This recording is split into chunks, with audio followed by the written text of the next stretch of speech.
Uncut Gems is finally out on Netflix a few weeks after the US theater release.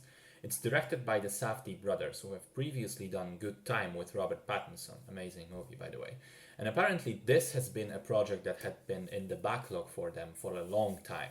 The script was written years ago with Adam Sandler in mind for the lead role, but back then, the Safdies didn't have enough pull in the industry to get him on board. So they went and made Good Time instead, which met with critical acclaim.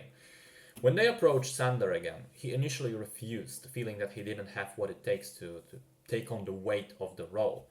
But eventually they managed to convince him, for which I think we should all be thankful. It's difficult to talk about the plot of the film because it's not a plot-oriented film. It's very much a character piece, a character study, although much more relentless than a typical movie of its kind. The main character is named Howard, played of course by Sandler. He's a middle-aged Jewish man living in New York. He works as a jeweler, and right from the beginning, it becomes very apparent that his life is ruled by chaos. He runs around between his shop, his home, where his wife wants to divorce him soon, his apartment, where his mistress lives, a bookie where he places ridiculously complicated basketball bets, and all the while, he has to shake off loan sharks that are on his tail trying to get back their money. Almost every action, every decision that he makes throughout the film is a bad one and leads him further down the spiral of trouble.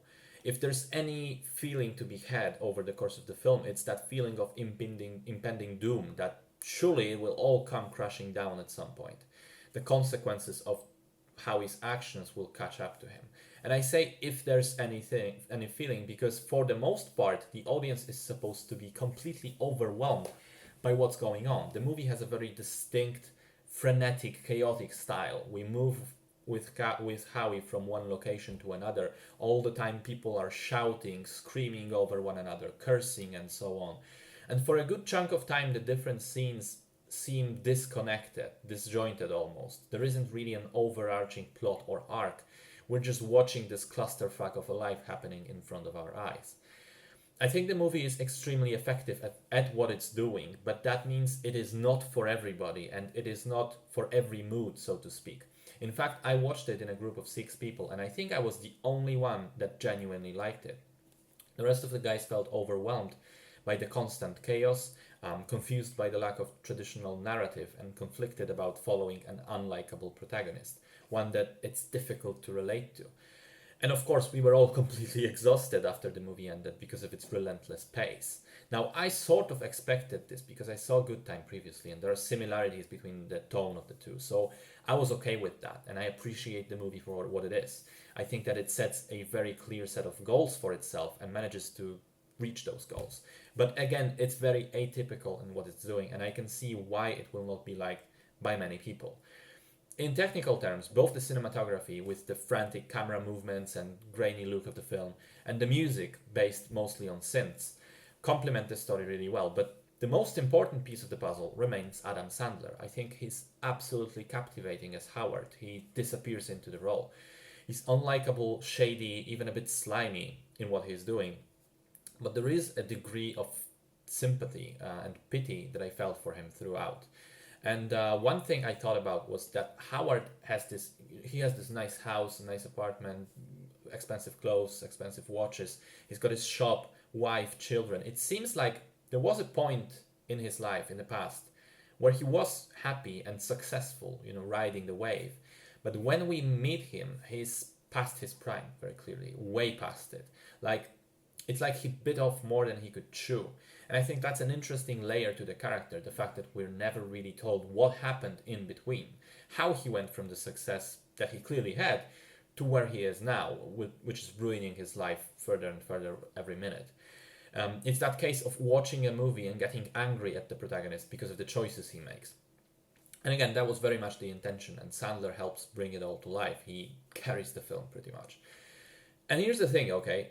Rant about Adam Sandler incoming. He's known primarily for his stupid comedies, and people in the mainstream don't think of him as a true actor so much as a dumb American entertainer. And I admit I was one of those people, but then I read more and more about Sandler. And the thing is, Sandler doesn't do those comedies for the art. He's very aware of how shit they are, but he approaches them in a very clever way. See, he found out years ago that there is a market, a never ending market for comedies like that. And so he set up his production company to make them himself. And the process goes like this: a movie studio, or recently Netflix, signs a deal with him and orders a movie from the company. They agree on a budget, let's say $50 million.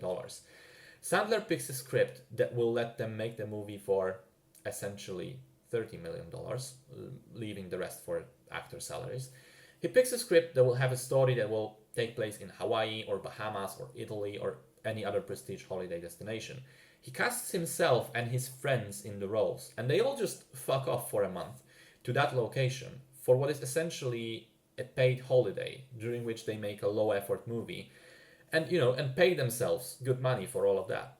And that's not everything, because apart from the actors themselves, producing a movie requires a whole large crew, people responsible for sound, image, editing, etc. In Hollywood, most of those lower level jobs are pretty much gigs. If you land one, that's cool, you have work for a month or two, but then you may get unlucky and nothing comes up for 6 months, and it's not stable at all. And what Sandler's company is doing is ensuring all those people have stable employment, because there is market for those comedies, so they make them constantly. And he employs his people on a regular basis, providing money for a lot of regular folks. So he's not hurting anybody, he's making movies that give joy to a specific type of audience. He gets to make himself and his friends filthy rich in the process, and he gives jobs to many other people.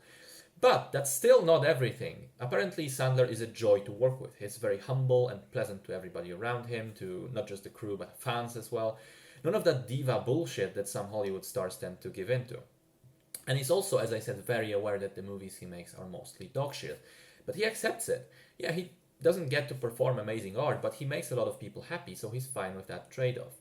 And in fact, he has had dramatic roles in the past where he shined, notably Punch Drunk Love. So he's already proven if he wanted to, he would be a terrific dramatic actor. And the point I'm getting to is this. When Uncut Gems was coming out in the US and meeting with critical praise, there was a lot of talk about him being basically a lock for Best Actor at the Oscars. And in one of the interviews, Sandler himself said, listen, if we don't get any nominations this time around, I'm saying fuck it to all the dramatic roles I could play in the future. I'm going back to the silly comedies and I'm gonna double down, motherfuckers. I'm gonna make terrible films. And guess what? 0 fucking nominations. And I've read this morning that Netflix has signed a new deal with his company for 4 new movies, supposedly dumb comedies again. So it's a really frustrating case of the public opinion often crucifying Sandler for being a non-actor in those movies. And then when he actually rolls up his sleeves and shows up and makes a good one, it goes unappreciated. There's some fucking irony in that. I personally think Uncut Gems was very good, and Sandler himself deserves every award. He deserves recognition for it because it is a powerhouse performance, and I think few actors could pull it off. And I would love to recommend the movie to wider audiences, but I have to once again stress this out. It is not for everybody. So before you watch it, it's best if you know exactly what you're signing up for. It's not light cinema, it's not popcorn entertainment. It is a symphony of chaos, a tiring, frantic, and relentless movie that will wear you out in a good way.